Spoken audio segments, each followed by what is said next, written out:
Mula sa dulo ng kalsadang maalikabok sa probinsya, tanaw ni Lorenzo Alvarado ang lumulubog na araw habang nakaupo siya sa bangkito sa harap ng sari-sari store ni Aling Norita. Hawak niya ang plastic na baso ng malamig na soft drinks, samantalang si Celestine o Celine sa tawag niya ay abala sa pagbilang ng sukli para sa mga batang kakabili lang candy. Enzo, bungad ni Aling Norita habang inaayos ang mga nakasabit na chichirya. Hindi ka ba napapagod kakakuwenta ng mga pangarap niyong mag-asawa? Araw-araw na lang yan ha? Napangiti si Lorenzo. Pagod po, Aling Norita. Pero mas pagod kung dito lang din matatapos lahat. Gusto kong makita si Celine na hindi na kailangan magturo sa sobrang sikip na classroom. Gusto kong ibili siya ng sarili niyang kotse, yung hindi luma. Napailing si Celine pero may kilig sa mga mata. Naririnig ko yan ha. Okay na ako sa lumang jeep na puno ng estudyante. At saka, hindi naman ako nagrereklamo sa buhay natin dito. Umupo siya sa tabi ni Lorenzo. Magkadikit ang balikat.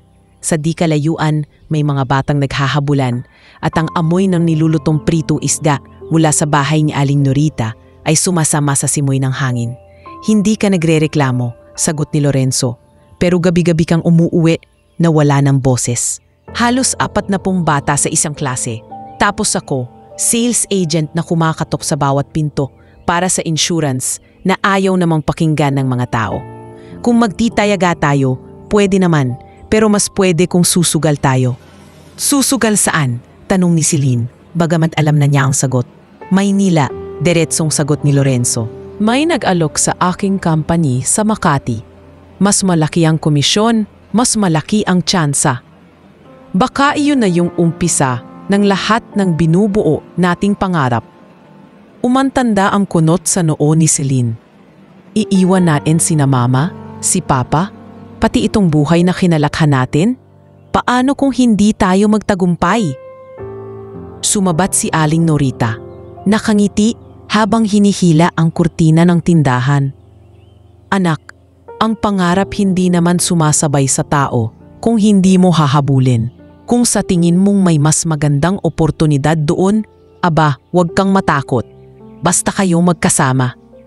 Tahimik na tumango si Celine.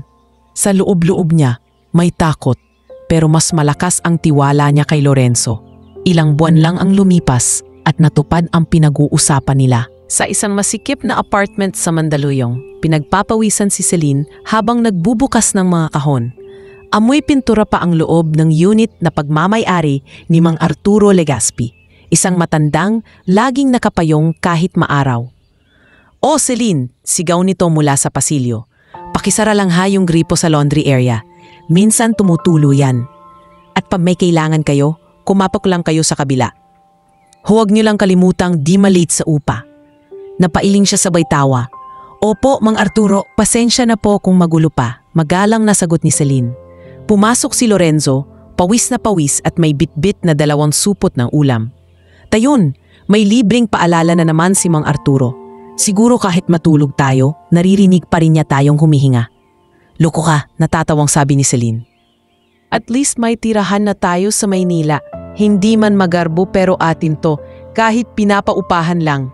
Habang kumakain sila sa sahig gamit ang lumang banig, hindi maiwasang mapansin ni Celine ang pagod sa mga mata ni Lorenzo. "Kamusta ang unang linggo mo sa bagong company?" tanong niya. "Mas malaki ang oportunidad," sagot ni Lorenzo, sabay kagat sa pritong manok.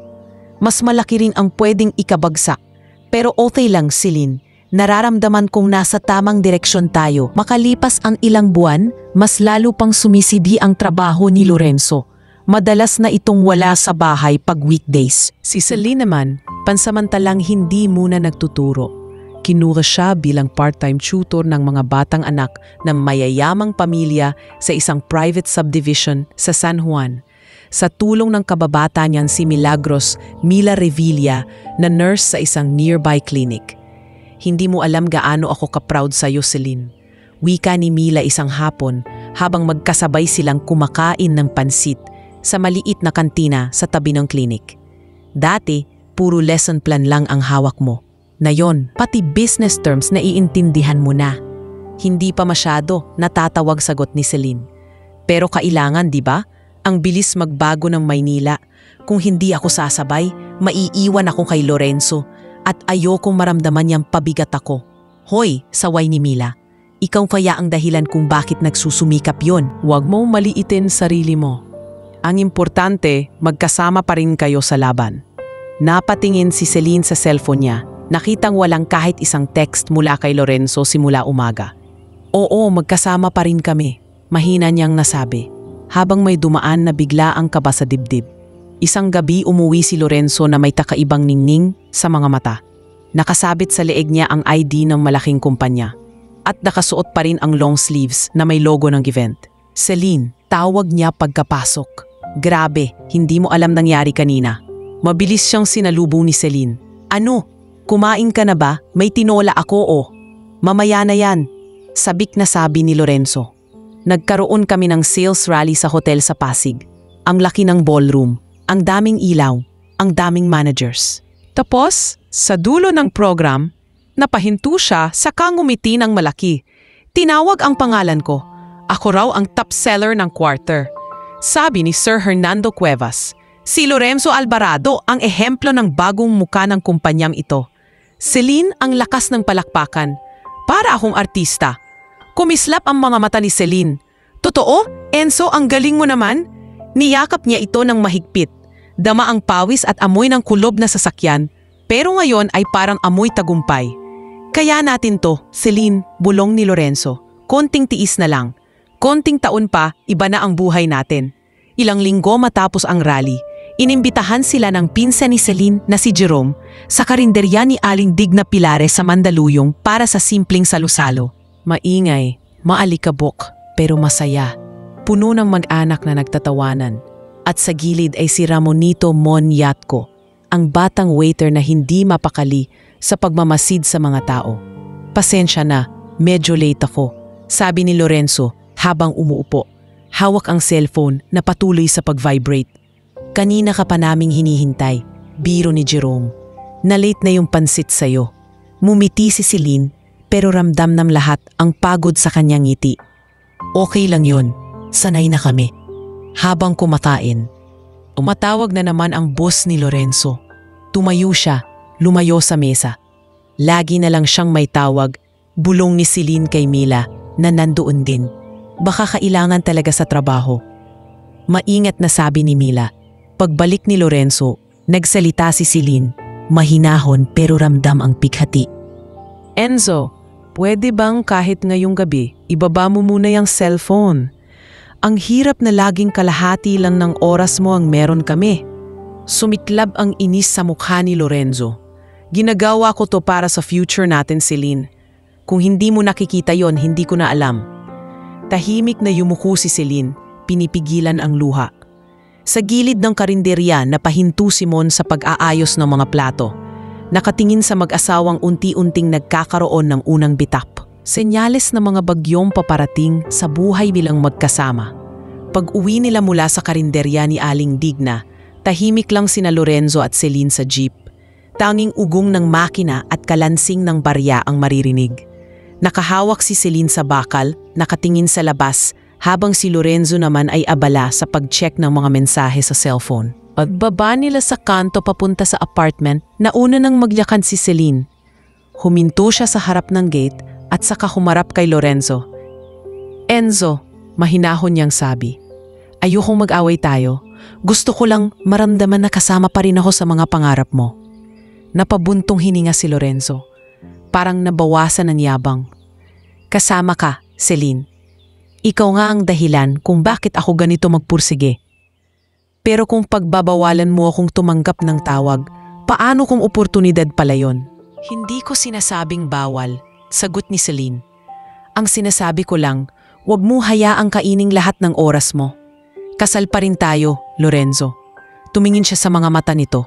Sa huli, tumango si Lorenzo at hinawakan ang kamay ng asawa. Sige, susubukan ko. Konting tiis pa ha. May magandang balita rin ako sana, pero saka ko na lang ikukwento pag malinaw na. Lumipas ang ilang buwan at isang umaga, Kasama na nilang pumanhik sa apartment ang isang babae na naka-blazer at may dalang folder. Si Clarice Olivar, isang batang real estate broker na laging nakangiti. Sir Lorenzo, Ma'am Celine, masiglang bati ni Clarice habang naglalatag ng floor plan sa lamesa. Ito po yung sinasabi kong unit sa Ortigas. 1 bedroom, may maliit na balcony, may access sa gym at pool. Introductory rate pa po ngayon. Kaya swak sa budget nyo habang pataas pa ang income ni Sir. Napawang ang bibig ni Celine. Kondo? Sa Ortigas? Ngumiti si Lorenzo, halaang excited. Ito yung sinasabi ko sa'yo, Celine.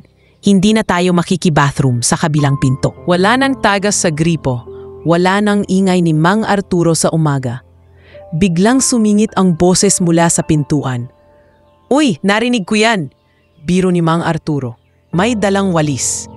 Pero sige, masaya ako kung paakyat na kayo sa buhay. Huwag niyo lang akong kalimutang yayain pag may house blessing.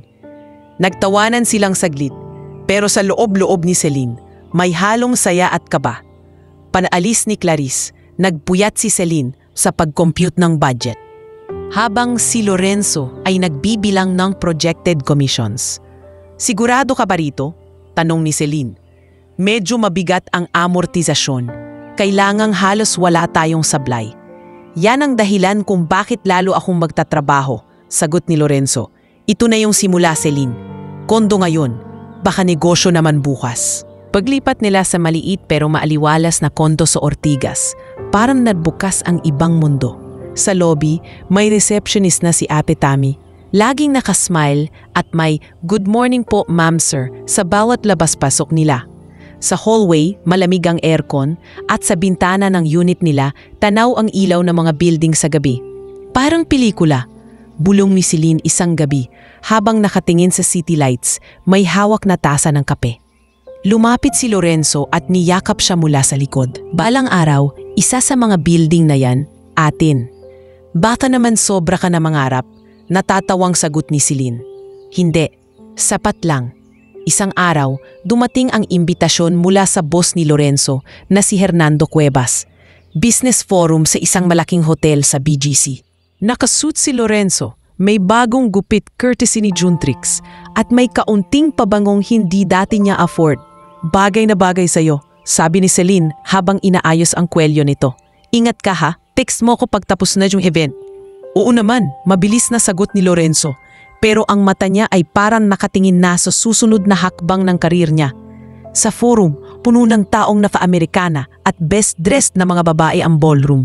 Sa entablado, may nagsasalitang foreign speaker tungkol sa hotel investments at property developments. Pagkatapos ng talk, naglabas ng wine at cocktails ang staff. Doon unang lumapit kay Lorenzo ang matandang consultant na si Delphine Magpantay, nakaasul na kurbata at may hawak na notebook. Lorenzo Alvarado, tama, bati nito. Impressive ang numbers mo daw, sabi ni Hernando. May potential kang pumasok sa mas malalaking deals, hindi lang insurance. Have you considered corporate accounts? Hotel chains? Real estate tie-ups? Para bang may kumalabit sa ambisyon ni Lorenzo? Kung may pagkakataon po, sir, willing akong matuto? Ngumiti si Delphine. Good. Magpalit ka ng simula. Hindi ka na pang maliit na kliyente lang. I'll introduce you to some people. Ilang linggo ang lumipas. Abala si Celine sa bahay. May birthday dinner ang pinsan niyang si Jerome sa bahay nito sa Pasay. Nagluto si Tita Hilaria ng kaldereta, si Tia Nieves naman ng lumpia. Dumating si Mila, may dalang cake. Nasaan si Lorenzo? Tanong ni Jerome habang nagsasalin ng soft drinks. Top seller, pero absent? May bigla ang meeting daw. Mahina ang boses ni Celine. Baka humabol.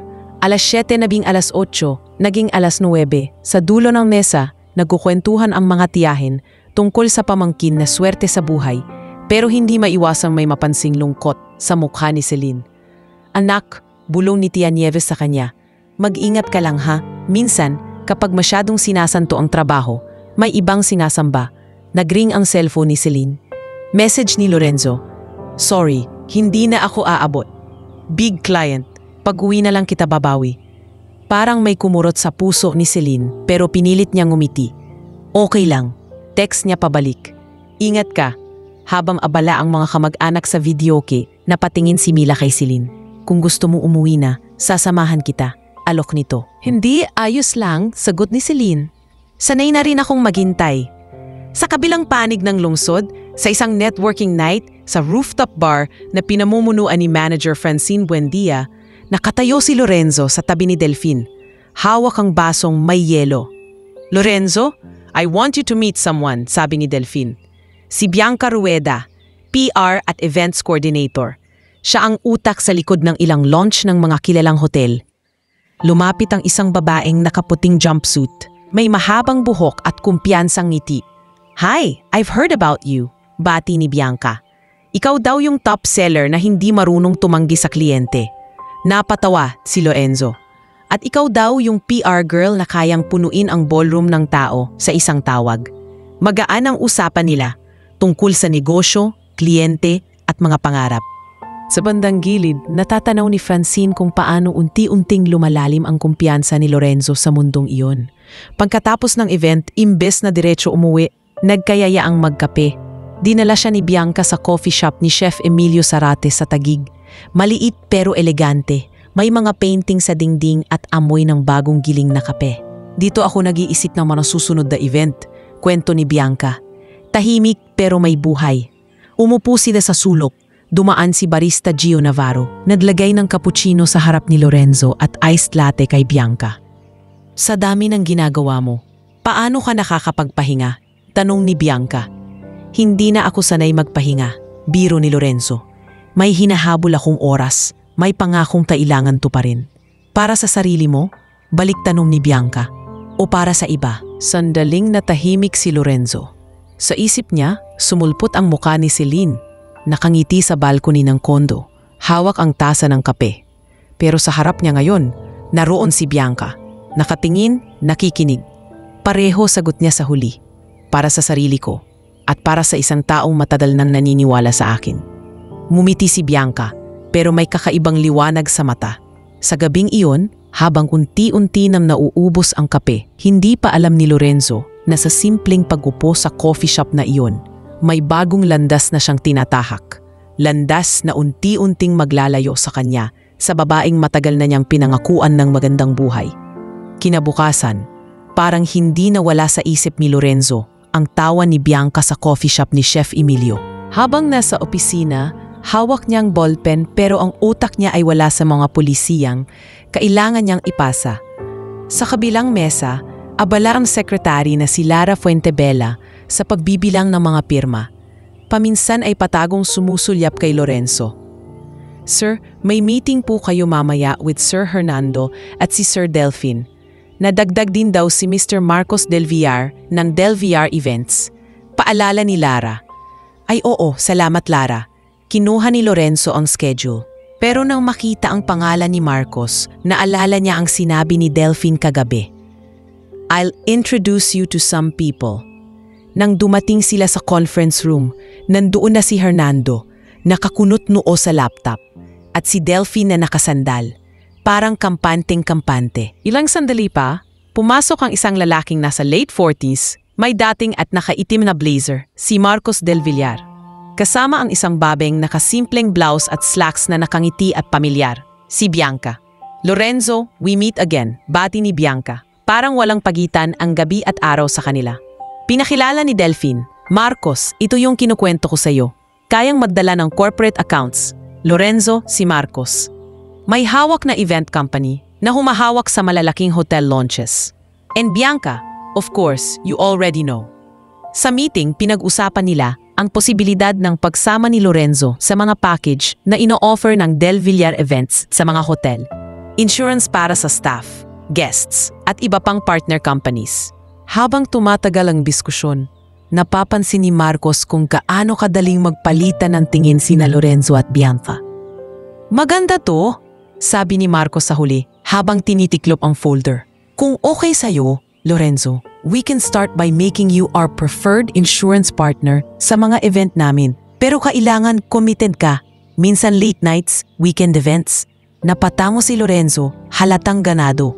Walang problema, sir. Sanay na ako sa late nights. Nagkatinginan silang sandali ni Bianca at sa bitna ng tahimik na conference room, may unti-unting nabubuong lihim na hindi pa man nagsisimula ay mabigat na sa hangin.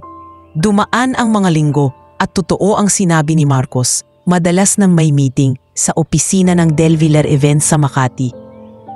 Sa una, kasama pa si Delphine, pero kalaunan nagiging one-on-one na lang sina Lorenzo at Bianca para ayusin ang detalye ng kliyente. Isang gabi, pagkatapos ng isang mahabang araw ng paghahanda para sa upcoming hotel launch, nagkayayaang mag-dinner ang buong team sa isang tahimik na resto bar ni restaurateur Paulo Alcaraz. Naka-reserve sila sa isang private corner. May live acoustic music at maliliit na ilaw sa kisame. Salamat sa pagpunta, everyone, sabi ni Marcos. Nakataas ang baso. To more clients, more events, and more money. Nagtawanan ang grupo. Sa mesa, magkatabi sina Lorenzo at Bianca. Habang nagkukwento si Marcos tungkol sa unang event niya noon, napansin ni waitress Ivy Castañeda ang kakaibang lapit ng mga balikat ni Lorenzo at Bianca. Hindi niya mapigilang sumulyap habang sinasalinan ng tubig ang kanilang baso. Masaya ako kapag ganito, bulong ni Bianca kay Lorenzo habang tumatawa sa punchline ni Marcos. Work, good food, good company. Sanay lang kasi akong puro trabaho, sagot ni Lorenzo. Pinagmamasdan ang ilaw na tumatama sa buhok ni Bianca. Nakakagaan ng loob na may kausap na nakakaintindi. Hindi ka ba kinakausap ng asawa mo tungkol sa trabaho? Diretsong tanong ni Bianca. Sandaling natigilan si Lorenzo. Kinakausap naman, pero iba kasi yung mundo niya at mundo ko ngayon. Tumango si Bianca, hindi na nagtuloy. Sa pagitan ng mga tawanan at kwento, may unti-unting lumalalim na espasyong hindi na basta simpleng katrabaho lang. Sa kabilang banda ng syudad, si Celine ay papauwi galing sa pagtuturo sa mga batang anak ng mayayaman. Pagdating niya sa kondo, sinalubong siya ng kapitbahay na si Rowena Galarosa, isang call center agent na kagagaling lang sa night shift. Uy, Celine! Bati ni Rowena, may hawak na kape. Ang aga mo ah. Usually sabay kayo ni Lorenzo umuuwi, di ba? Si Lorenzo, madalas na siyang late, maraming kliyente. Sagot ni Celine, pilit na nakangiti. Umismib si Rowena, pero mabait ang tono. Ingat ka lang ha, kilala ko ang Maynila. Pag laging overtime, minsan hindi lang trabaho ang pinapasok. Pero sana naman, mali ako. May kung anong kirot na dumampi sa puso ni Celine. Hindi ganun si Lorenzo. Mabilis niyang tugon. Alam kong ginagawa niya to para sa amin. Okay. Sabay tawa ni Rowena. Sana nga. Sige, tulog na ako mamaya. Kung may kailangan ka, katok ka lang. Pagpasok sa unit, ahimik ang buong lugar. Kinuha ni Celine ang cellphone. Nag-type ng simpleng, kumain ka na ba? At ingat ka sa uwian.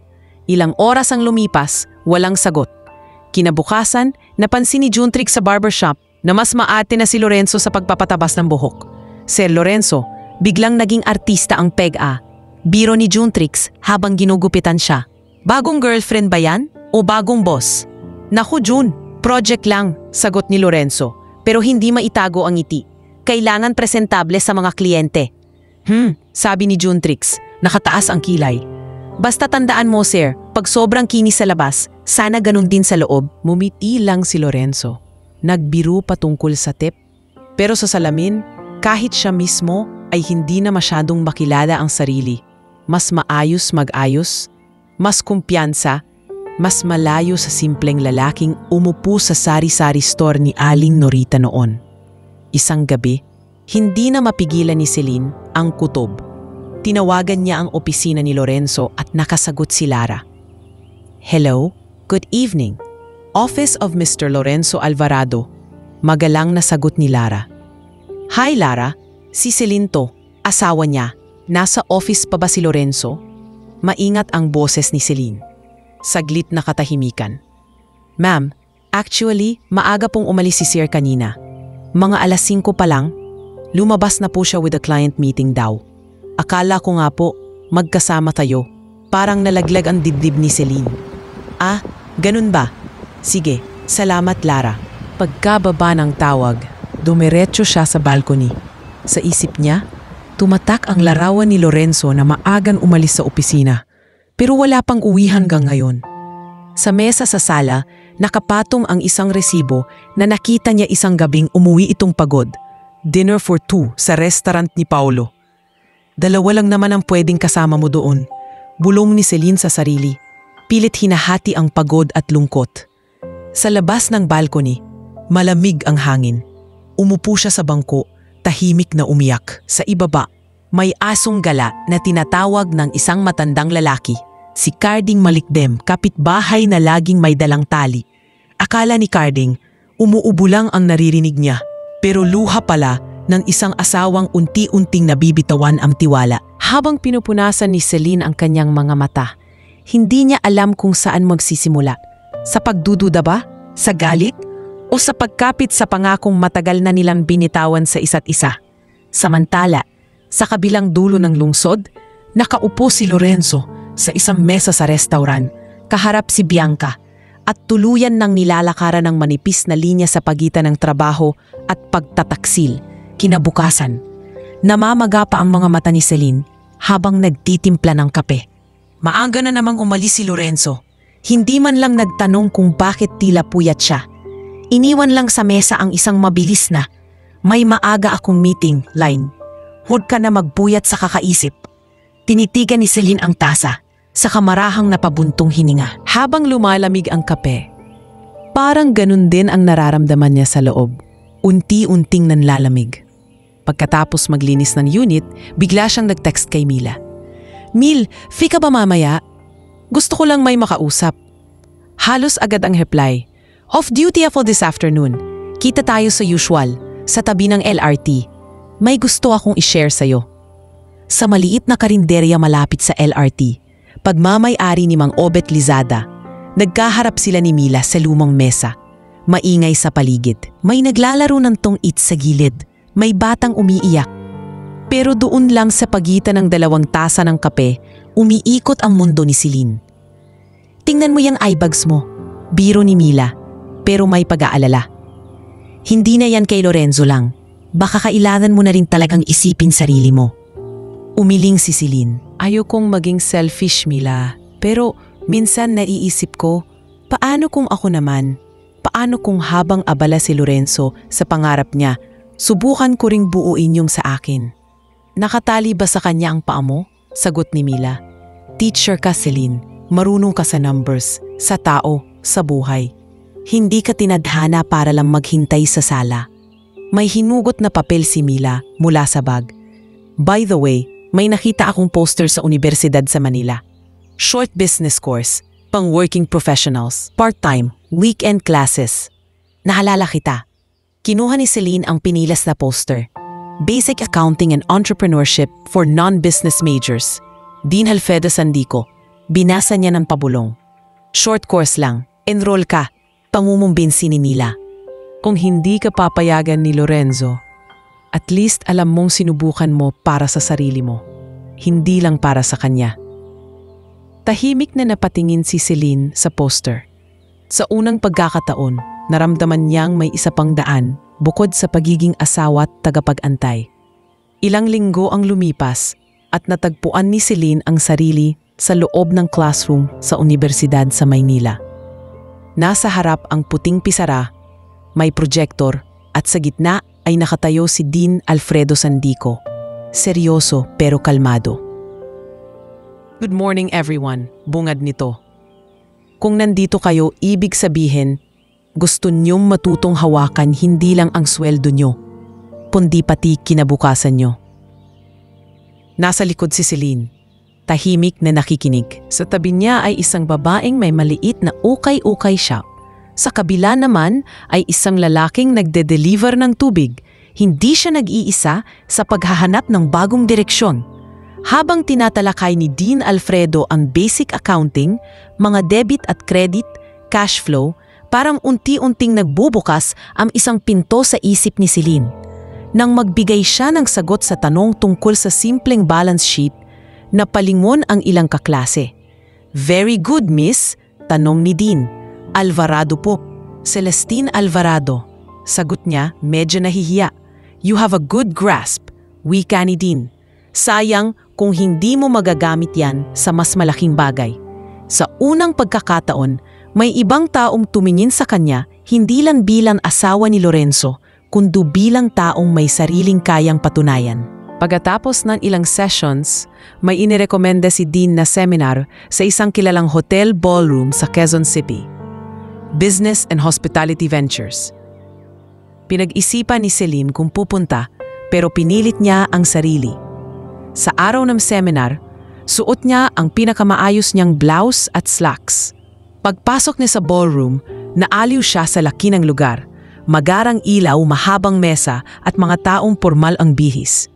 Ang program ay pinamumunuan ni Professor Trixie Valmonte, isang babaeng may matalas na dila pero nakakainganyo magsalita. Hindi lang mayayaman ang pwedeng magmay-ari ng negosyo, saad ni Professor Trixie sa mikropono. Madalas ang pinakamagaling na negosyante ay ang mga sanay mag-budget ng 1,000 para sa isang linggong ulam. Napangiti si Celine, parang siya yon. Sa open forum, nagtanong siya ng may pag-aalinlangan. Ma'am, kung galing po sa simpleng background at wala masyadong kapital, paano makakapasok sa ganitong industriya? Tulad po ng hotels? Halimbawa? Mumiti si Professor Trixie. Magandang tanong. Hindi laging pera ang puhunan dito. Minsan, integridad at kasipagan. At minsan, may mga taong may kapital pero walang katayahan sa sistema. Doon papasok ang mga katulad nyo. Pagkatapos ng session, malumapit na matandang babae kay Celine. Elegante ang bihis, may baston, pero matalim ang mga mata. Si Doña Mireya Sandoval. Ikaw yung nagtanong kanina, wika nito. Gusto ko yung sagot mo sa follow-up ni Professor tungkol sa paghawak ng maliit na negosyo. May tindahan ka ba? Umiling si Celine. Wala po, teacher po ako dati. Ngayon, tumutulong lang sa pagtuturo at sa husband ko na nasa sales. Tugon ni Doña Mireya. Pero halata sa'yo, marunong ka magkwenta at higit sa lahat, mukhang hindi ka madaling matakot. I'm looking for trustworthy people. May ilang hotels ako na kailangan ng mga tao sa management side. Gusto mo makita ang mundo na yon? Parang natigilan si Celine. Ako po, hindi ko po alam kung... Tingnan mo muna, putol ni Doña Mireya, sabay abot ng calling card. Kung gusto mong manatili kung nasaan ka, wala namang masama. Pero kung gusto mo lumakad pataas, huwag mong sayangin ang paa mo. Sa di kalayuan, nakatingin si Professor Trixie. Nakangiting parang may alam sa kinabukasang pwedeng buksan sa harap ni Celine. Kinabukasan, nakaupo si Celine sa harap ni Ate Felisa Banyares, isang financial advisor at abogado na nirekomenda ng kaklase sa short course. Nasa maliit silang opisina, puno ng folders at libro. So, Mrs. Alvarado, mahinahong sabi ni Attorney Felisa, gusto mong maintindihan ang offer sa'yo ni Doña Mireya? Majority siya, ikaw magiging active partner sa ilang bagong move ng hotel properties niya. Hindi ko po alam kung kaya ko. Amin ni Celine. Sanay lang po ako sa lesson plan, hindi sa malaking pera. Huwag mong maliitin yan, sagot ni Attorney Felisa. Ang hinahanap ng mga tulad ni Doña Mireya ay taong kaya niyang pagkatiwalaan. At kung active partner ka, may boses ka sa operasyon, hindi lang pangalan sa papel. Tiningnan ni Celine ang nakalatag na dokumento. Paano po kung magbago ang isip ng asawa ko? Lahat po ng desisyon ko, iniisip ko pa rin siya. Huminto sandali si Attorney Felisa. Wala akong karapatang makialam sa personal niyong buhay. Pero sasabihin ko lang, minsan kailangan may parte sa buhay mo na ikaw lang ang may hawak. Hindi dahil hindi mo mahal ang asawa mo, kundi dahil mahal mo rin ang sarili mo. Lumabas si Celine sa opisina na bitbit ang kopya ng proposal. Sa daan pa uwi, dumaan siya sa karinderya ni Mang Obet. Umorder siya ng simpleng mami at habang hinihipa ng mainit na sabaw, tinitigan niya ang pangalan niya sa papel. Celestine Alvarado, prospective partner. Sa isip niya, bumalik ang tanong ni Mila, ang boses ni Dean Alfredo, ang hamon ni Professor Trixie, at ang offer ni Doña Mireya. Sa gitna ng lahat ng sakit, na hindi niya pa kayang pangalanan ng buo, may isang bagay na malinaw. Hindi siya pwedeng manatiling nakatali sa isang taong unti-unti nang nawawala sa kanya sa bawat overtime na hindi na lang trabaho. At sa unang pagkakataon, hindi bilang asawa ni Lorenzo, kundi bilang Celine, taong may sariling pangarap. Dahan-dahan niyang isinukbit sa balikat ang bag at naglakad pauwi. Dala ang desisyong baka oras na para hindi lang siya maging saksi sa pag-angat ng iba, kundi bida na rin sa sarili niyang pagbangon. Makalipas ang ilang taon mula ng unang hawakan ni Celine ang proposal ni Doña Mireya, ibang-iba na ang buhay ng bawat isa sa kanila. Si Lorenzo, sa tulong ni Delphine at Marcos del Villar, ay nasanay la sa malalaking corporate accounts. Nakabili siya ng mamahaling kotse, nag-upgrade sa mas maluwag na unit, at unti-unti nang nasanay sa tawag sa kanyang milyonaryo sa loob ng circle ng mga negosyante na nakakasalamuha niya. Sa tabi niya, mas lalo pang naging permanenteng presensya si Bianca Rueda. Hindi na lang PR girl, kundi opisyal na kabit na alam ng iilang malalapit sa kanila, pero pilit nilang tinatago sa ibang mundo. Isang Biyernes ng hapon, nasa loob sila ng kotse, nakaparada sa basement ng isang high-end mall habang pinagmamasdan ni Bianca ang invitation sa phone niya para sa isang art exhibit. "Pwede naman tayong pumunta dito bukas," sabi ni Bianca, itinaas ang phone. "Pero naisip ko parang mas gusto ko ng weekend na walang ibang tao. Tayong dalawa lang." Umumiti si Lorenzo, nakahilig sa upuan. Hawak ang manibela. "Anong gusto mo? Spa, pool, soft na kama, buffet na walang katapusan," biro ni Bianca. "Yung tipong pwede kong kalimutan lahat ng problema ko sa mundo? Kaya mo ba yon, Mr. Milyonaryo?" Napatawa si Lorenzo. "Kung hotel lang ang usapan, ako na bahala. May bago raw na 5-star na kinuha ni Marcos para sa mga susunod na event. Kilala na rin ako ng management doon. Mag-weekend tayo. Check-in tayo bukas." "Seryoso ka?" Kumislap ang mata ni Bianca. "Baka magkaskandal tayo ha?" "Hindi tayo ka-level ng mga artistang nasa tabloid," sagot ni Lorenzo. Sabay tingin sa kanya. "At saka, alam ko ang mundo ko. Siguradong malayo si Celine rito." Hindi na nagsalita si Bianca. Sa loob-loob niya, sanay na siyang marinig ang pangalan ng asawang hindi niya nakikita. Pero sa tuwing binabanggit ito, may kaunting kaba pa ring kumakaskas sa konsensya niya. Kinabukasan, kumikislap ang marmol na sahig ng grad lobby ng 5-star hotel sa Makati. Malalaking chandelier, malamig na hangin at mga staff na nakangiti ang sumalubong kina Lorenzo at Bianca. Nakaputing dress si Bianca, naka-dark blazer naman si Lorenzo. Parang isang lehitimong mag-asawang sanay sa ganitong klasing buhay. "Good afternoon, sir, ma'am.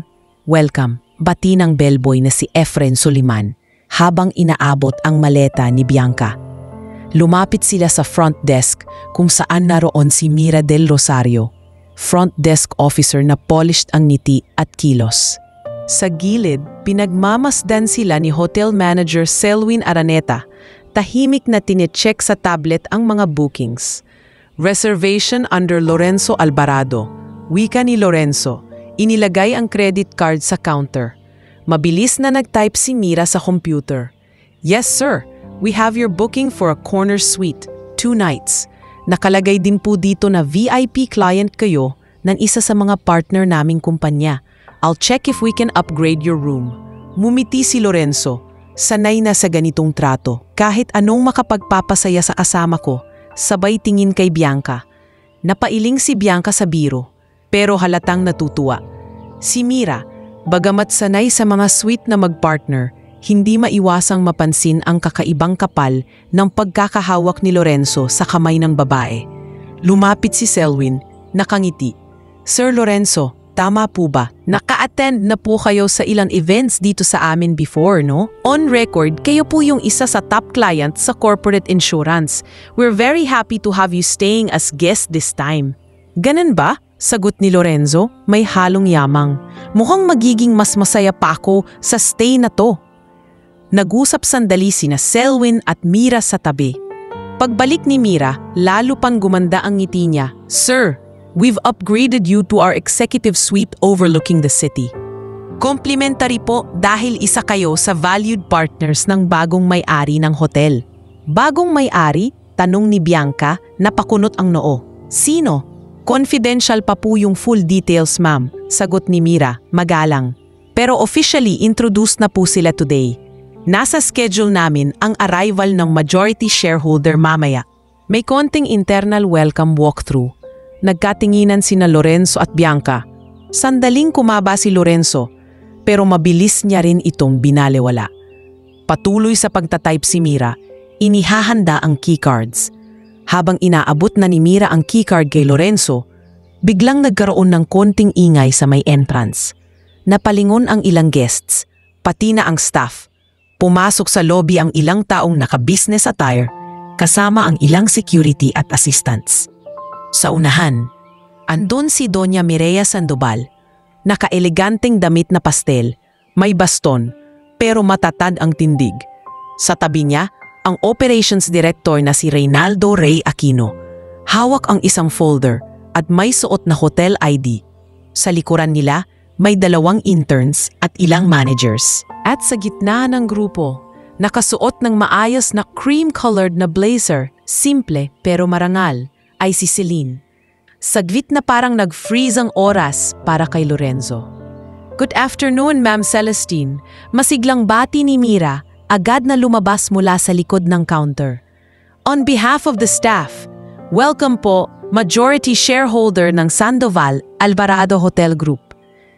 Tila nabingi ang buong lobby sa salitang binitiwan, Alvarado. Napalingon si Selwyn at agad lumapit, bahagyang yumuko.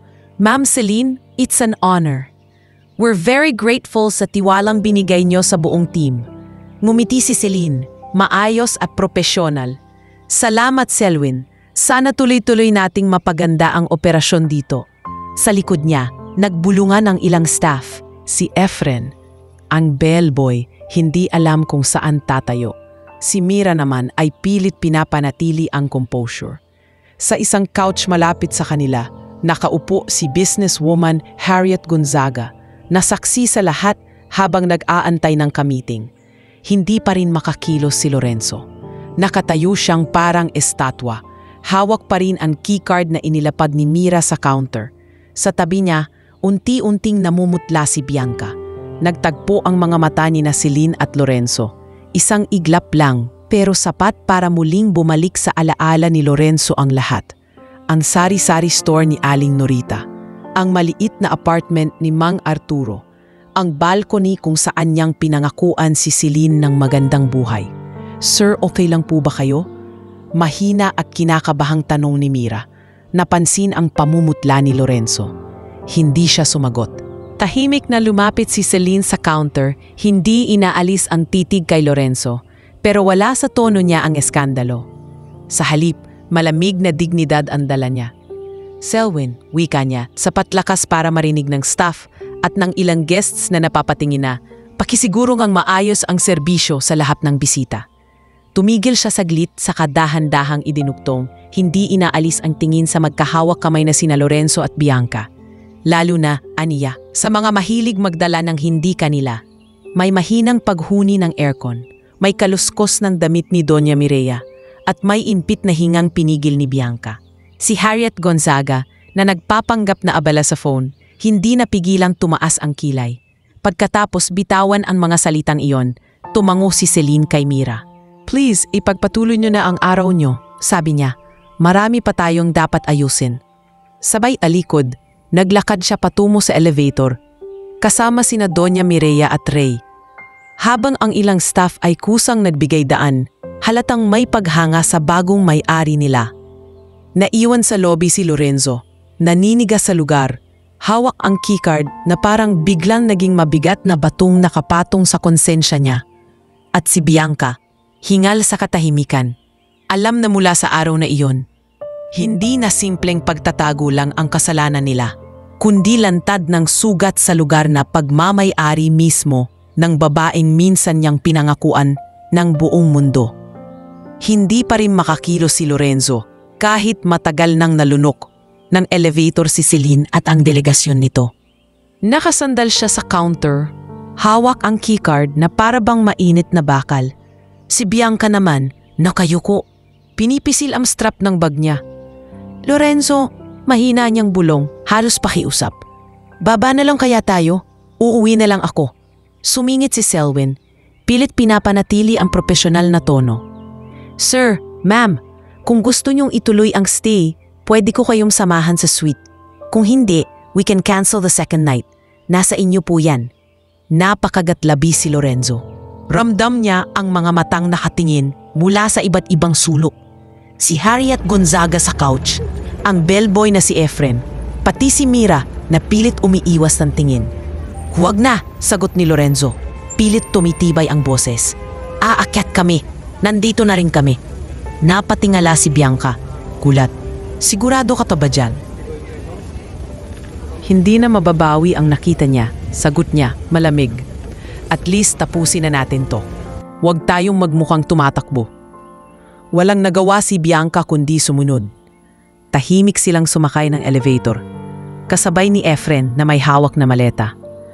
Sa loob, tanging tunog ng elevator music ang humahati sa bigat ng katahimikan. Pagdating sa suite, bumungad ang malaretratong tanawin ng lungsod at ang maingat na disenyo ng kwarto.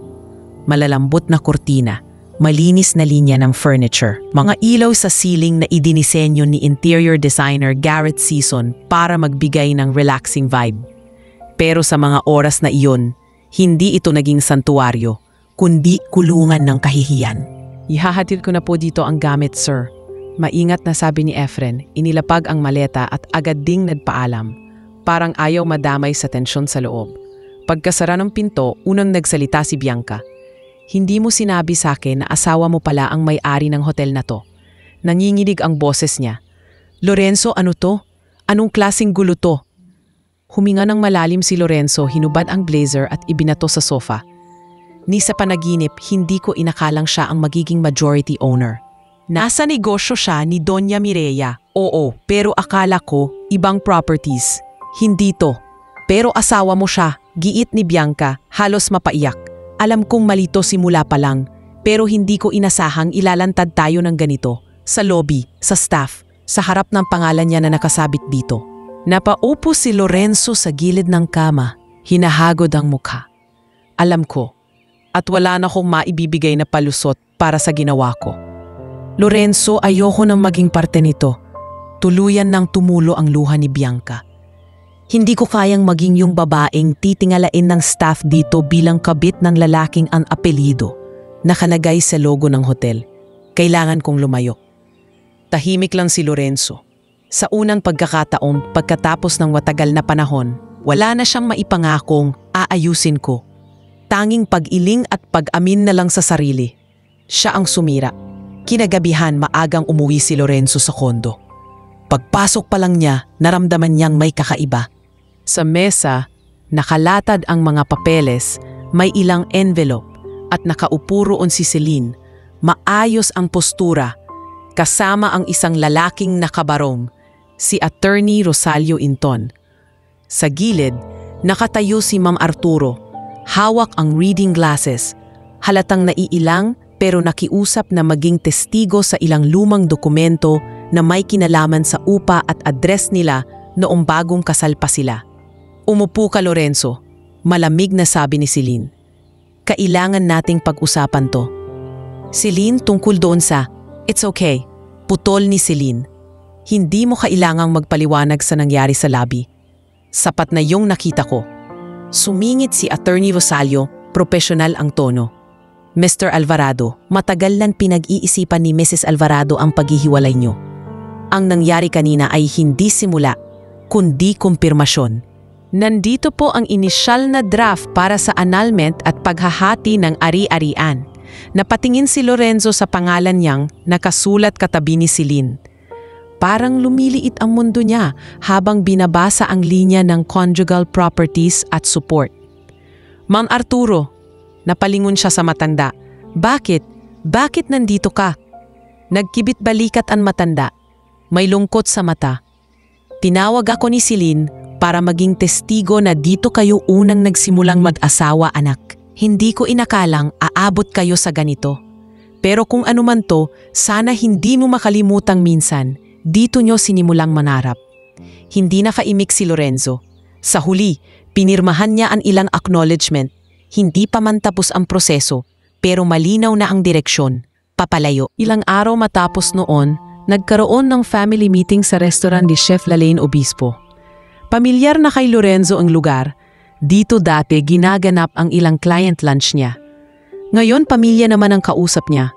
Nasa isang mahaba silang mesa. Sa kanan niya ang ama niyang si Fausto, tahimik at mabigat ang hininga. Sa kaliwa, ang inang si Ludivina, halatang galing sa iyak. Sa harap nila, si Celine, kasama pa rin si Rosario, at ang pinsan ni Lorenzo na si Attorney Lando Escueta. Tinapik-tapik ang folder na dala.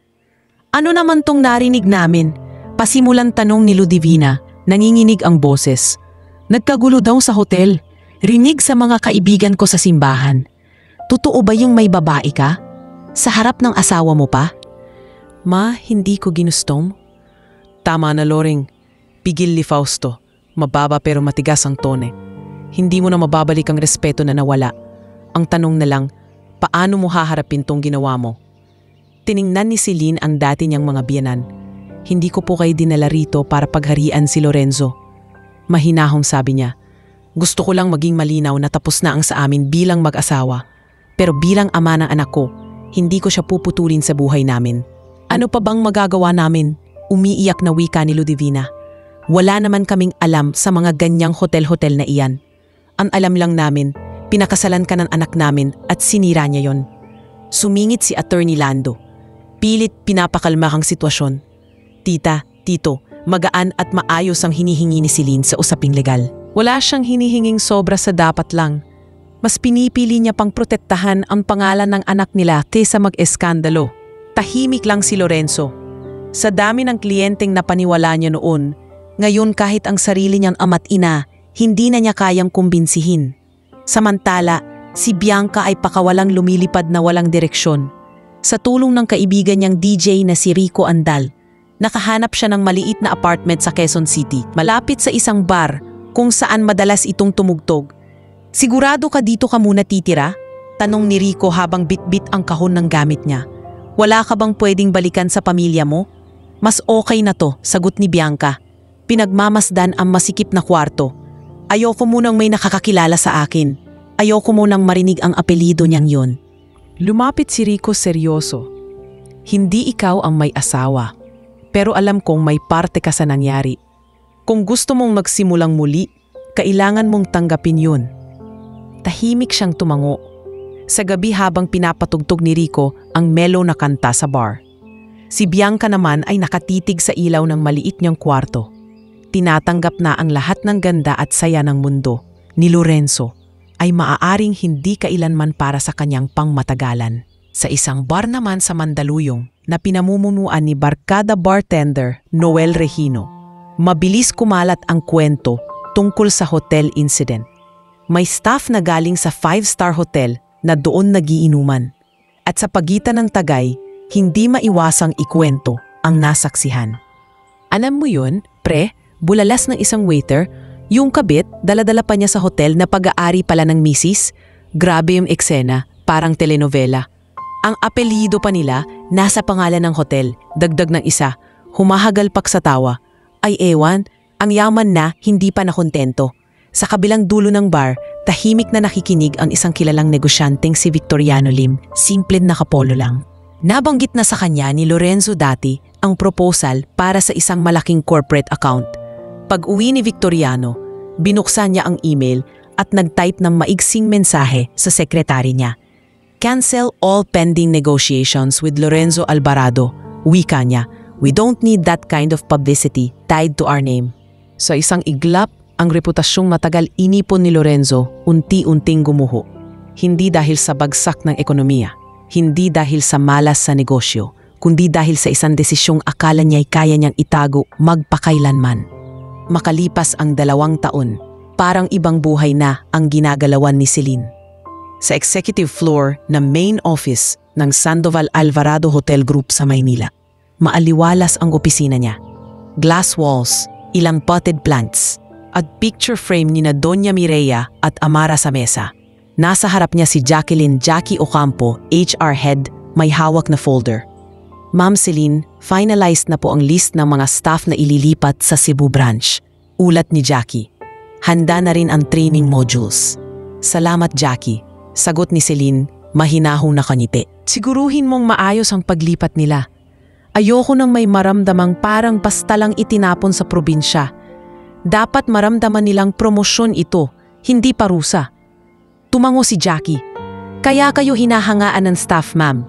Hindi kayo nakakalimot sa pakiramdam ng manggagawa. Habang naglalakad si Jackie palabas, saglit na tumingin si Celine sa papeles sa gilid ng mesa. Kopya ng decree of annulment nila ni Lorenzo, neatly filed. Wala nang sakit kapag tinititigan niya ito. May konting kirot, oo, pero mas matimbang na ngayon ang tahimik na kalayaan. Sa Cebu, sa bagong bukas na hotel na may tanawing dagat, naka-hard hat si Celine sa rooftop kasama si Reynaldo Ray Aquino at ang marketing consultant na si Nadine Fortune. Masigla ang hangin, humahampas sa mga safety net sa gilid. Kapag natapos tong Sky Lounge, siguradong ito ang magiging paboritong spot ng mga turista. Paliwanag ni Nadine habang ipinapakita ang mock-up sa tablet. Pwede tayong mag-host ng sunset weddings, corporate cocktails. Basta siguraduhin yung hindi lang pang mayaman ang tingin sa atin, sabi ni Celine. Gusto kong may packages din para sa local conventions, teachers groups, mga simpleng pamilya. Hindi pwedeng puro sosyal lang. Yan ang gusto ko sa inyo, ma'am. Singit ni Ray, nakangiti. Boss kayo na may pakialam pa rin sa mga galing sa public school at maliit na apartment. Pagbaba nila sa lobby, sinalubong sila ng lokal na tourism officer na si Leandro Leo, Kating. Ma'am Celine, pati nito, kung handa na kayo, pwedeng isama natin tong hotel sa official list ng mga recommended venues para sa provincial events. Marami nang nagtatanong. Ngumiti si Celine, nakipagkamay. Iyan ang gusto kong marinig.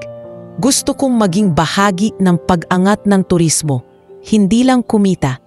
Sa bawat pirma niya sa kontrata, ramdam niyang lumalawak na hindi lang ang negosyo, kundi pati ang mundo niya. Isang mundong hindi na umiikot sa apelyedong Alvarado, kundi sa sariling pangalan na natutong tumayo mag-isa. Samantala, sa isang masikip na apartment sa Pasig na pagmamay-ari ni Tita Silvia Montero, tahimik na nakaupo si Lorenzo sa lamisita. May kalat na papeles ng mga maliit na consulting project. Anak, kumain ka na muna, sabi ni Tita Silvia. Ililapag ang mangkok ng sopa sa harap niya. Masakit sa tiyan ang kapilang ng kape. Salamat tita, mahina ang boses ni Lorenzo. Wala na ang dating mamahaling relo sa pulsuhan niya. Napalitan ito ng simpleng relong nabili sa Tiangge. May tinatapos lang ako na proposal. Baka tanggapin ako ng isang maliit na kumpanya para mag-train ng sales team nila. Hindi masamang magsimula ulit sa maliit, tugon ni Tita Silvia. Umupo sa tapat niya. Ang masama, yung hindi mo iintindihin kung bakit ka naibaba. Napayuko si Lorenzo. Sa tuwing may nakakakwento sa kanya tungkol sa mga bagong branch ng Sandoval Alvarado, parang may kumikirot sa dibdib niya. Hindi lang dahil sa pera, kundi dahil sa alam niyang may malaking bahagi roon ang dating asawa na minaliit niyang sobra noon. Kapag hindi siya nakasagot sa email, madalas siyang nauuwi sa coffee shop ni barista Jonas Real sa kanto. Sir Lorenzo, usual? Tanong ni Jonas, inaabot ang tasa. Oo, yung hindi ganun kalafas. Pero sapat para magising ang konsensya. Biro ni Lorenzo, pilit na tumatawa. Alam ni Jonas na hindi lang kape ang inaasahan nito, kundi tahimik na lugar para mag-isip kung paano muling bubuuin ang sirang reputasyon. Isang araw, nakaanggap si Lorenzo ng email mula sa isang non-profit na tumutulong sa mga maliliit na negosyante. Inimbitahan siyang maging speaker sa isang tourism and MSME conference sa Davao. Kailangan daw nila ng taong marunong sa sales at insurance na may karanasan sa corporate at small business. Kung tatanggi pa ko rito, ewan ko na lang, bulong niya sa sarili. Ilang linggo ang lumipas, nasa Davao Convention Center na siya. Hawak ang maliit na ID na may pangalan niya. Sa paligid, may mga booth ng iba't ibang hotels at resorts. May mga stalls na may local delicacies. Sa registration area, narinig niya ang boses ng event planner na si Mariel Rosendo. Make sure naka-ready na ang projector sa main hall ha? inuutos nito sa staff na si Pocholo Miraflor na abala sa pamimigay ng leaflets. Darating na yung keynote speaker natin, si Miss Celestine Alvarado. Parang may kumurot sa sikmura ni Lorenzo. Miss Alvarado, ma'am, welcome! Sigaw ng isa pang staff. Lumingon siya at nakita si Celine. Naka-dark green dress na simpleng elegante. May hawak na folder. Kasama sina Kayla Tumbaga at Inigo Relos. Mga interns na nag-aayos ng schedule niya. Ma'am, ito po yung program flow, sabi ni Kayla. After ng talk niyo tungkol sa hotel group, papasok po si Mr. Alvarado para sa MSME mentoring session. Mr. Alvarado, tanong ni Celine, bahagyang nagtaas ng kilay. Si Lorenzo po, sabat ni Inigo, hindi na mamalaya ng tensyon.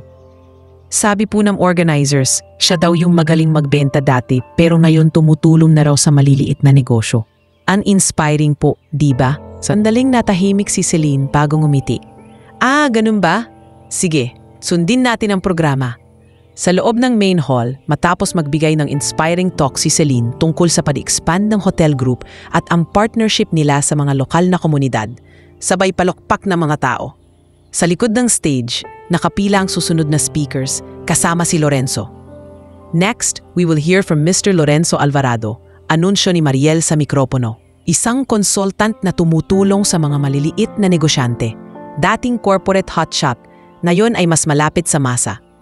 Magkahalong kaba at hiya ang naramdaman ni Lorenzo habang naglalakad papunta sa entablado, katabi ni Celine na pababa ng stage. Nagtagpo muli ang mga mata nila, pero ngayon wala ng lobby, walang chandelier, tanging liwanag lang ng stage at tingin ng mga taong walang alam sa nakaraan nila. Congratulations! Mahina niyang sabi habang pinapasa sa kanya ni Celine ang mikropono. Salamat, sagot ni Celine. Propesyonal ang tono. Good luck sa talk mo, Mr. Alvarado. Sa audience napabulong si Kayla kay Inigo.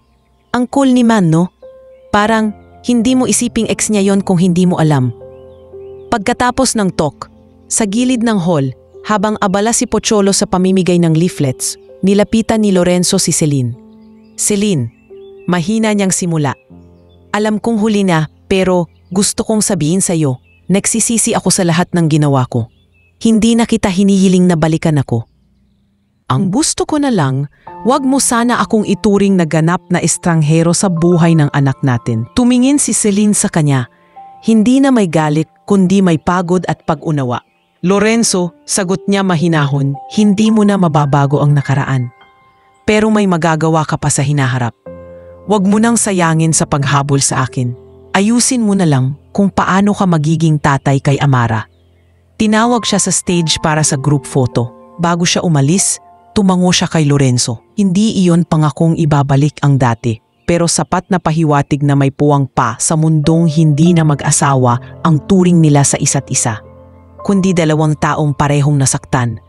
Pero pareho ring naghahanap ng bagong paraan para bumangon. Pagbalik ni Celine sa Maynila mula sa Davao, inabutan niya sa mesa sa opisina ang framed photo ni Amara na nakatoga sa moving up ceremony nito sa senior high. Ngayon, college na ang anak nila at kasabay ng paglawak ng mundo nito, alam niyang mas hindi na pwedeng itago ang mga bitak sa pamilya nilang matagal na niyang tinatakpan. Isang hapon, nasa campus cafeteria si Amara. Nakaupo sa mesa kasama ang kaklase niyang si Neil Kagimbal. Nakatitig siya sa screen ng phone. Tahimik. Uy, parang ang lalim ng iniisip mo. Biro ni Neil habang sumisimsim ng iced tea. Exam pa yan o family problem na yan? Napailing si Amara. Pilit na tumawa. Combo. Inilapit ni Neil ang phone niya, ipinakita ang group chat nila. May nag-send sa GC ng article tungkol sa hotels, yung Sandoval Alvarado. Tapos ayon, may nag-comment sa thread. Siya ba yung ex-wife nung businessman na naiskandalo sa hotel noon? Hindi naman sila nag-name drop pero napatigil si Amara. Kilala niya ang apelidong iyon. Kilala niya ang hotel. Nabasa mo na yon dati, di ba? Tanong ni Neil. Maingat na ang tono. Ayokong manghimasok pero kung ikaw yung anak na tinutukoy nila, ang hirap siguro, no? Hindi agad nakasagot si Amara. Matagal na siyang may naririnig na bulong-bulungan. Pero ngayon lang niya naramdaman na direkta na itong humahaplos sa buhay niyang sarili. Hindi ako sigurado sa lahat, mahina niyang sabi. Ang alam ko lang, May mga bagay na piniling hindi ikwento sa akin ng buo. Kausapin mo mama mo, payo ni Neil, bago mo paniwalaan yung naririnig mo kung kani-kanino. Pag-uwi na sa dorm na pinamumunuan ni Dorm Manager Elena Fajardo, hindi agad siya umakyat sa kwarto. Umupo muna siya sa maliit na common area, nakatitig sa pinto na parang iniisip kung lalabas o babalik. Sa huli, kinuha niya ang cellphone at nag-text kay Celine. Ma, pwede ba tayong magkita bukas? Kayo ni Papa. Gusto ko lang magtanong. Agad ang sagot ni Celine. Oo anak, sabihin mo lang oras. Tatawag ako sa papa mo. Kinabukasan, nagkita-kita silang tatlo sa cafeteria ng universidad na pagmamay-ari ni Sir Hugo Pimentel. Pinili ni Celine ang mesa sa sulok, malayo sa pila at sa ingay. Naunang dumating si Lorenzo, nakapolo at maong, halatang nag-ayos kahit simple. Kamusta ka anak? Bumad niya kay Amara. May halong kaba ang ngiti. Okay lang pa, sagot ni Amara. Ngunit hindi tinanguan ang yakap na alok nito. Umupo siya sa gitna nilang dalawa. Parang sinadyang ipakitang hindi siya kampi sa kahit sino. Pagdating ni Celine, agad niyang napansin ang bigat ng hangin. Salamat at pumayag kayong magkita, sabi niya, sabay lapag ng maliit na paper bag na may baon na pandesal. Anong gusto mo pag-usapan anak? Huminga ng malalim si Amara. Ma, pa, totoo ba yung kumakalat na kwento dati? Tungkol sa hotel? Kay Papa? At sa inyo? Nanginginig ang boses niya. Kasi kung hindi ko tatanungin sa inyo, sino pa? Nagkatinginan sina Celine at Lorenzo. Sa unang pagkakataon, hindi ito business meeting. Hindi ito legal consultation. Ito ang pinaka-importanteng confrontation ng buhay nilang tatlo. Amara, mahinahong sabi ni Celine. Hindi kita diniinan noon sa mga tanong kasi gusto kitang protektahan. Pero hindi kita pwedeng gawing bulag habang tumatanda ka. Anak, sabay sundot ni Lorenzo, hindi na kami magpapalusot. Oo, may nangyari sa hotel na yon at kasalanan ko. Dumulas ang luha sa pisngi ni Amara. Naging totoo ba lahat ng nakikita kong masayang family picture noon? O palabas lang yon? Hindi palabas yon. Mabilis na sagot ni Celine, mahal ka namin. At noong nagsisimula kami ng papa mo, mahal din namin ang isa't isa. Pero may mga taong nasira sa gitna. Hindi na napigilan ni Amara ang sarili. Hindi niyo alam kung gaano kahirap sa akin to, hikbi niya. Ako yung nasa gitna ng apelyido niyong dalawa. Ako yung nakakakitang hating mundo, isang hotel na apelyido ni Mama at isang skandal na apelyido ni Papa. Ako yung pinagtitinginan pag nalalaman nilang anak ako nyo. Pinipigilan ni Lorenzo ang sariling mapaiyak. Anak, wala akong maisasang tabi na dahilan sa ginawa ko. Ang kaya ko nalang sabihin sa'yo, nagsisisi ako. Hindi lang dahil nasaktan ko si mama mo, kundi dahil ikaw ang pinakatinamaan. Kung nagalit ka noon, naiintindihan ko, dagdag ni Celine. Pero ngayon, gusto kong malaman mo na kahit magkahiwalay kami ng papa mo, buo ka sa atin, hindi ka kalahati lang. Hindi ko alam kung kailan ko kayo mapapatawad ng buo, amin ni Amara. Pero ayokong mabuhay na parang hindi ko kilala ang mga magulang ko. Gusto kong maintindihan kung paano nyo haharapin to bilang mama at papa, hindi bilang nag-aaway na mag-asawa.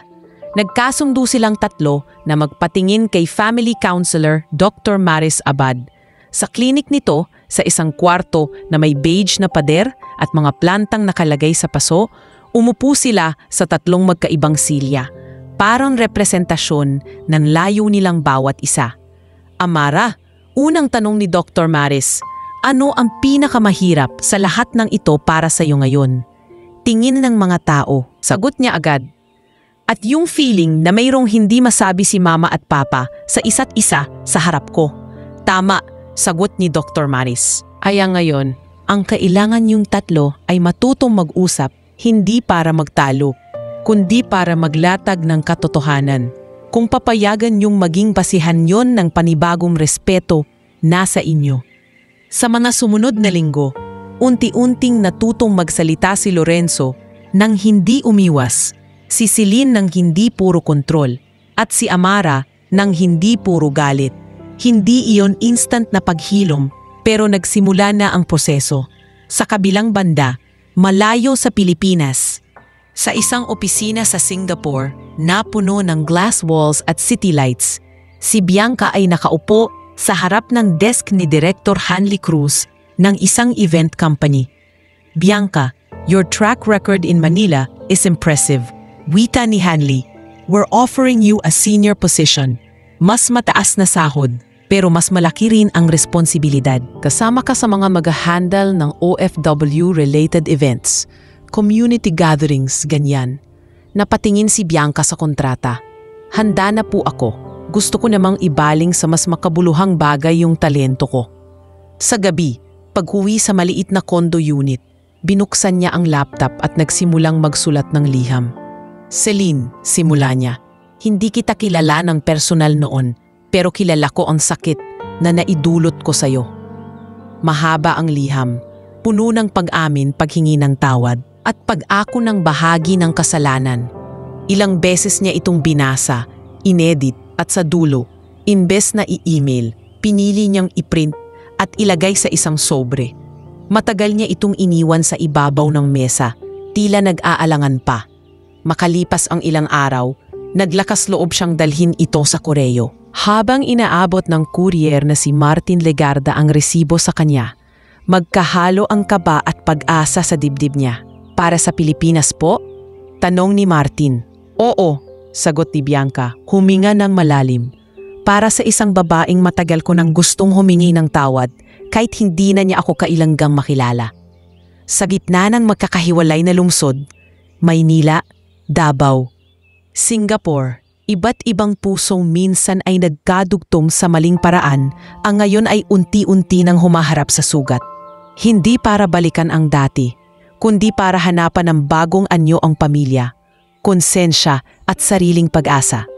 Makalipas ang ilang buwan mula nang magsimula ang family counseling nila ni Celine at Amara, isang umaga ay nakatanggap si Lorenzo ng tawag mula sa numerong hindi pamilyar. Hello, good morning, Mr. Lorenzo Alvarado? Boses babae, mahinahon pero matatag.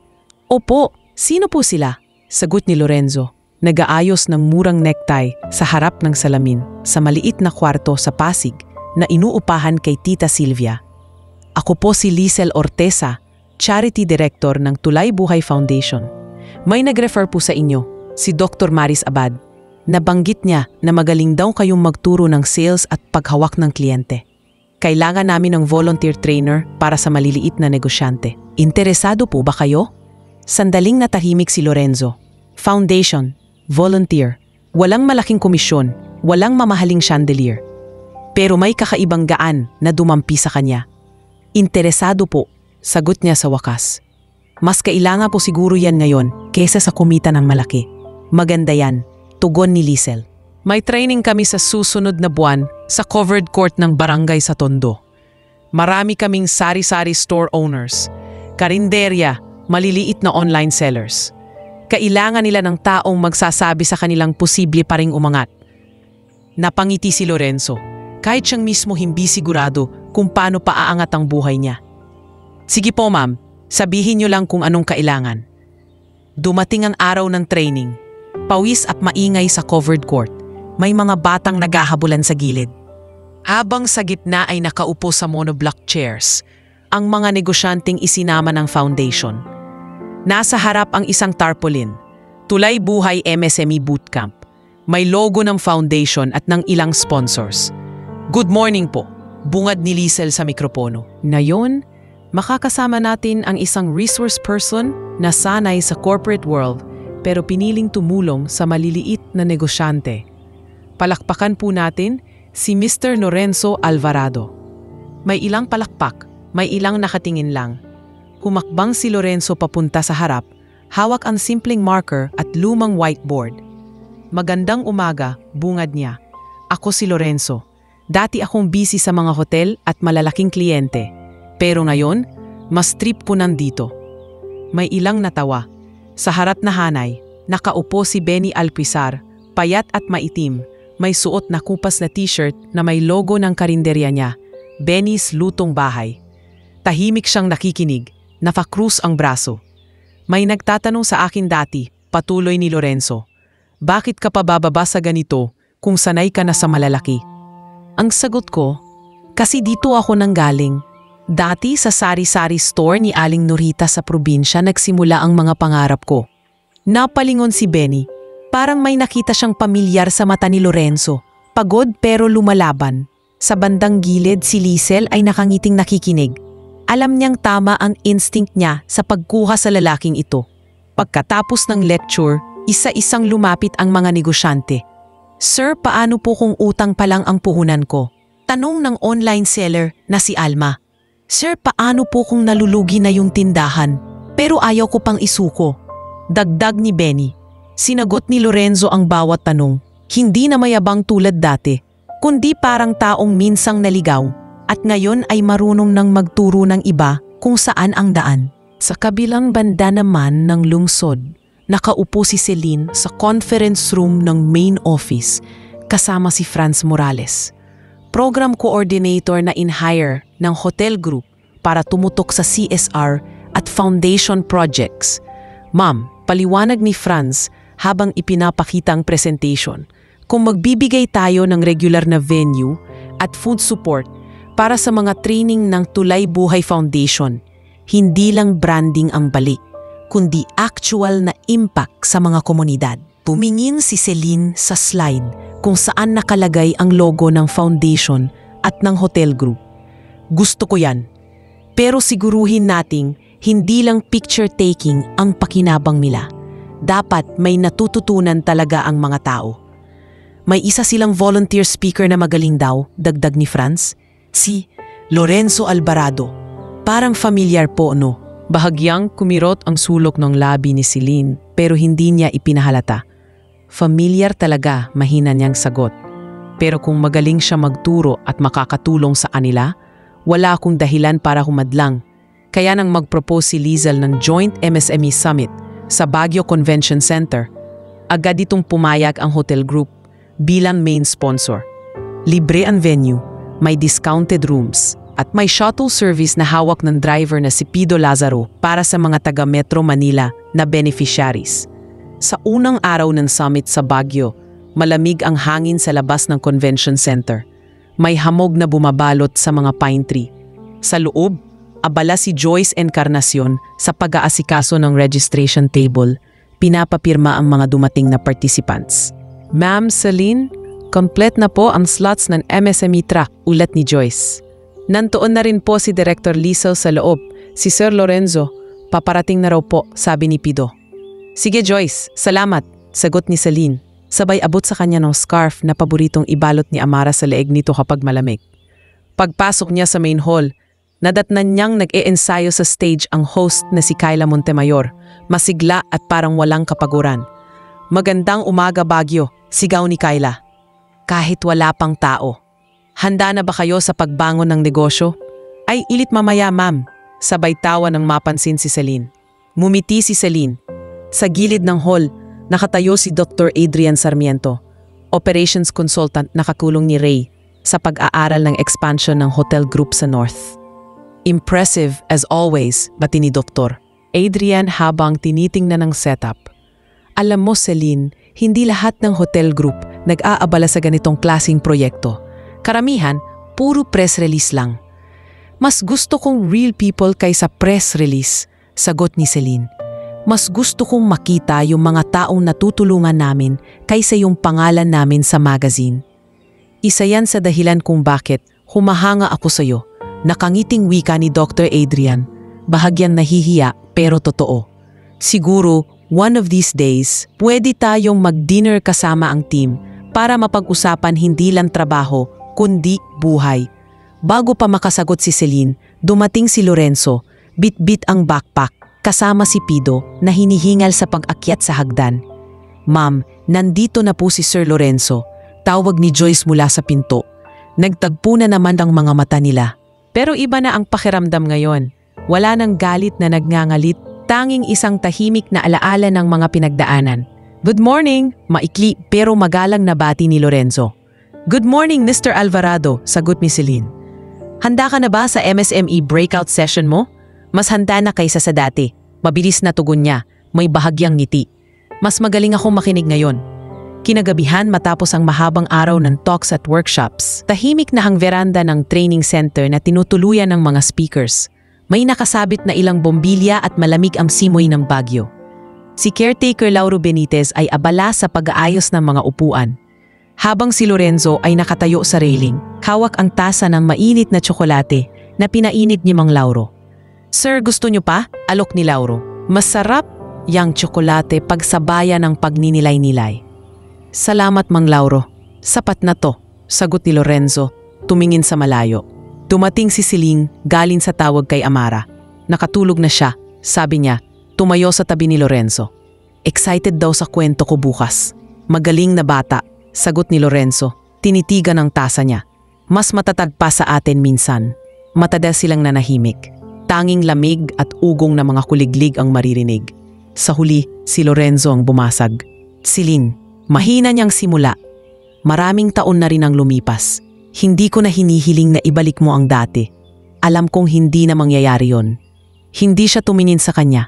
Sa halip, tinitigan niya ang dilim sa pagitan ng mga puno. "Ang hiling ko na lang, sana pag tumanda si Amara at maalala niya ako, hindi ako yung lalaking ikinahihiya niya. Gusto kong maging karapat-dapat kahit konting respeto." Huminga ng malalim si Celine. "Hindi ko kayang burahin ang ginawa mo." Mahinahon niyang tugon. "Pero nakikita ko na ngayon kung paano ka nagsisikap bumawi, hindi na sa akin, kundi sa anak natin at sa mga taong tinutulungan mo." Lumingon siya sa kanya. Seryoso ang tingin. "Kung gusto mong maging karapat-dapat sa respeto ni Amara, huwag kang titigil sa ginagawa mo ngayon. Hindi bilang pagbabayad lang, kundi dahil ito na ang bago mong buhay." Napaniti si Lorenzo, mapait pero may pag-asa. "Hindi na kita hahadlangan sa kahit anong kaligayahan mo, Celine. Kung dumating ang araw na may dumating na, mas mabuting lalaki para sa'yo, sana huwag kang matakot." "Saka ko na iisipin yun," sagot ni Celine, bahagyang umiti. "Sa ngayon, sapat nang alam kong kaya na nating magtabi ng ganito, nang hindi sumisigaw ang sugat."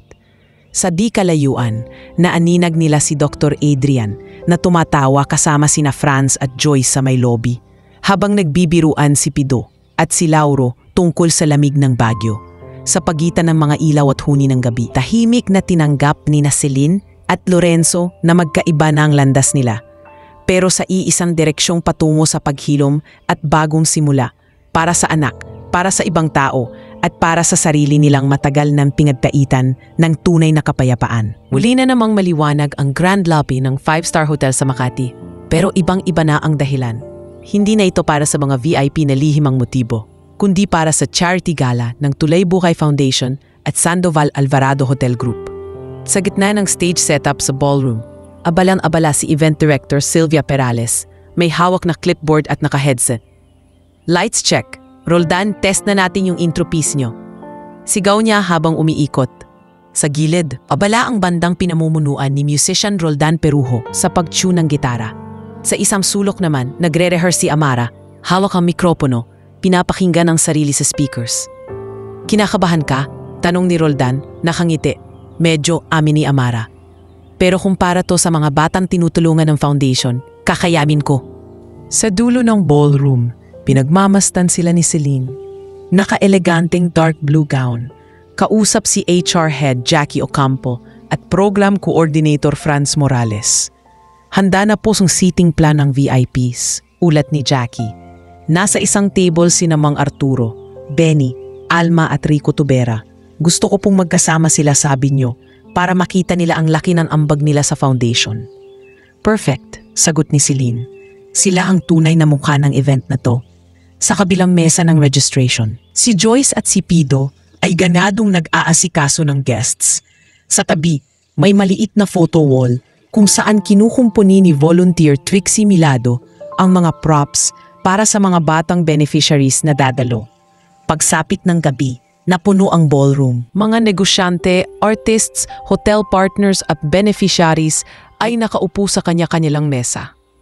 Sa DIP table, nakaupo sina Mang Arturo, suot ang pinakamaayos niyang polo, katabi sina Benny at Alma.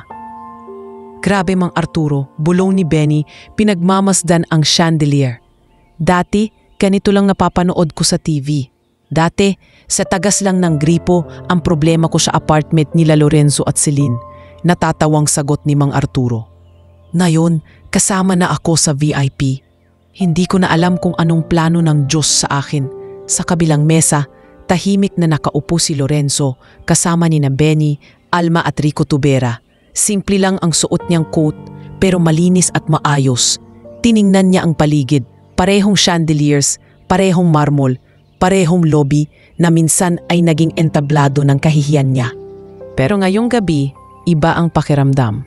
Umakyat sa stage si Kyla Montemayor bilang host, nakagown na may kinang. Magandang gabi po sa inyong lahat, malakas at masigla niyang bungat. Ngayong gabi, hindi lang negosyo ang ipinagdiriwang natin, kundi mga kwento ng pagbangon.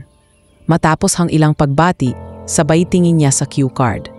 At para sa isang espesyal na awit tungkol sa pamilya, pagbangon at pag-asa, tawagin natin si Amara Alvarado. Umakyat sa stage si Amara. Simpleng gown ang suot, nanginginig pa ang kamay sa mikropono. Sa bandang harap, hindi maiwasang mapakapit ni Celine sa gilid ng mesa. Sa kabilang table, napahawak sa dibdib si Lorenzo. Tumugtog ang banda. Habang umaawit si Amara ng kanta tungkol sa sugatang tahanan na natutong magpatawad, unti-unting namasa ang mga mata ng mga tao sa loob. Sa VIP table, pinunasa ni Mang Arturo ang luha. Parang kahapon lang, iniisip naming mag-asawa kung makakabayad sila sa upa. Ngayon, anak na nila ang kumakanta rito. Pagkatapos ng kanta, nagpalakpakan ng lahat. Tumingin si Amara sa direksyon ni Celine at Lorenzo. Bahagyang tumango sa dalawa, para bang sinasabing, hindi pa perpekto, pero buhay pa ang pamilya.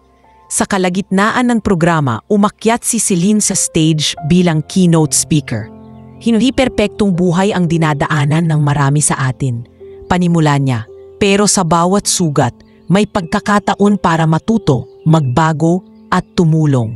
Matapos ang maikling talumpati, lumingon siya sa mesa kung nasaan sina Lorenzo at mga MSME partners. At sa mga unang naniwala sa MSME training program na pinapatakbo ng foundation, nagpapasalamat kami, wika niya, lalo na kay Mr. Lorenzo Alvarado na isa sa mga unang nag-volunteer na magturo sa maliliit na negosyante. Nagpalakpakan ang mga tao. Bahagyang tumayo si Lorenzo at marahang yumuko, hindi bilang dating mayabang na milyonaryo, kundi bilang taong natutong tumanggap ng hiya at gawing serbisyo ang natitirang lakas. Habang nagpapatuloy ang gabing puno ng kwento at tawa, lumapit si Jackie kay Celine, may hawak na sobre. Ma'am, dumating po kanina sa front desk. Pinapadala raw mula Singapore. Courier, Martin Legarda, personal daw para sa inyo. Kinuha ni Celine ang sobre. Habang binubuksan niya ito sa isang tahimik na sulok, naramdaman niya ang kakaibang bigat sa dibdib. Nakasulat sa loob, sa pamilyar na dulas ng pananalita. Celine, hindi mo ako kilala ng personal, pero kilala mo ang sakit na naidulot ko sa'yo. Ako si Bianca. Habang binabasa niya ang liham, unti-unting nabuo ang larawan.